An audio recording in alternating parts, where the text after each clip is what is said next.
AJ, do animals have a spirit body and a soul also? Animals don't have a soul, but they have a spirit body. And animals, and this is a very important thing to understand, that the animal is actually relating to your soul. So an injury in your soul. So sometimes when an animal goes into attacking mode, it's because of an injury in the person they're trying to attack that is maybe fearful.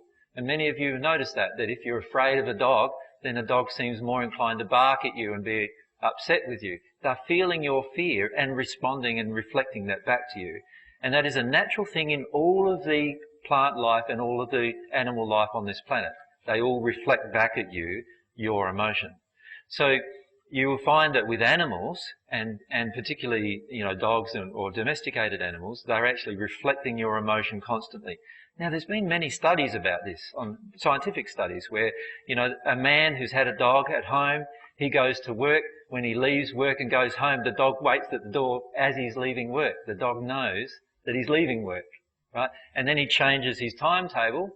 There's a study, BBC did one, didn't they? The dog changed, the man changed his timetable about leaving work. The dog still knew when he was leaving work and waited at the door waiting for him to come home. So animals are very, very sensitive to us emotionally when they're connected to us, and less so when they're wild, but they're still very sensitive emotionally. They have a spirit form, but they don't have a soul. But because they just have a spirit form and not a soul, they can grow with us through our life, even if we're in the spirit world. So when they pass over, when a really loved animal passes over, it often is still around us here on earth. And it waits until we pass, right? And that's what happens to many domestic animals. So we pass, will be welcomed not only by the people we know, but also by the animals that we still love, right? Microphone we need. Yep.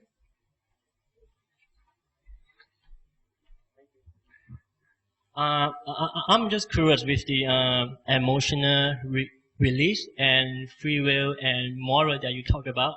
So are you trying to say that God actually condone murderers' intent or torturers' thoughts? Like, if you hate someone and you need to release that emotion to kill him or things like that. So. All right. Yeah. Can I answer that after a little bit more? I've talked about this particular issue because I want to answer your question in full, which I haven't done yet. The issue with regard to animals is that when you work through different emotions, your animals will respond to you in different ways. And so they're like children really in the way that they respond to our emotions.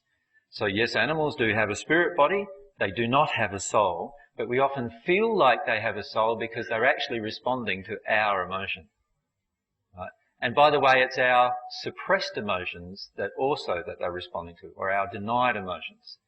And that's the thing that you often notice. So myself and Mary often walk up our path. We've got a 40-acre property out in the bush, and we walk up our path. Days that we're not afraid, the animals, the kangaroos and everything come right up close to us. We've got these little joeys at the moment that are just bouncing around the house and whatever else. And on the days we're not afraid, they all come out and bounce around. These little, joeys come out and out of mum, and they're not afraid at all. They're wild kangaroos.